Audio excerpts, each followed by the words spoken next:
Hello everyone.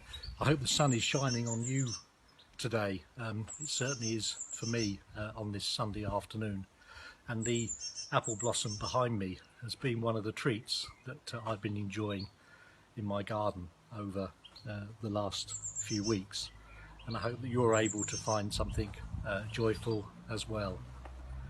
The Gospel of John tells us that the disciples were overjoyed when the risen Lord Jesus appeared to them in the upper room. And today our reading is a story about the joy of believing. Later, an absent Thomas, wanting to believe, sought proof by putting his hands into the wounds on Jesus' hands and side. Thomas is the one that we all know, who was referred to as the doubting Thomas.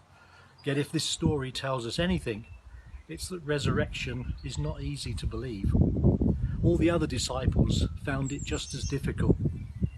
It's not something that we can simply agree to. It requires us, I think, to find a new way of being, a new way of living.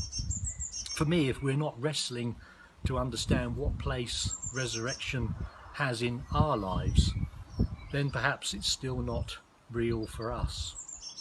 The Easter story, though, is full of stark contrasts, revealing how the disciples wrestled with their belief. On the first day of the week, the day Jesus was resurrected, the disciples were in hiding. When God opened the tomb and they locked the doors. When God emptied the tomb, they filled the house.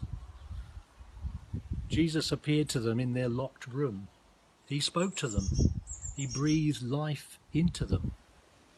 And a week later, they were still in the same place, behind the same locked door.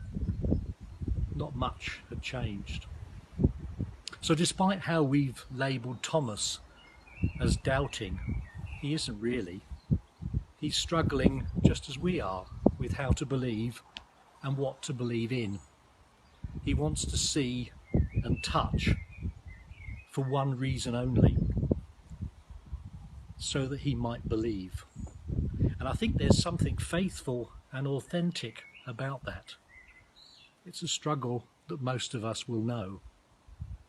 I don't know if Thomas put his finger in the mark of nails in Jesus' hands, or if he put his hand into the side of Jesus.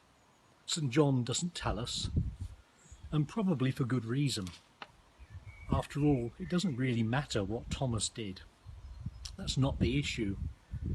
The story isn't about Thomas, it's about us, how we live, what we will do, and how we have come to believe. Amen.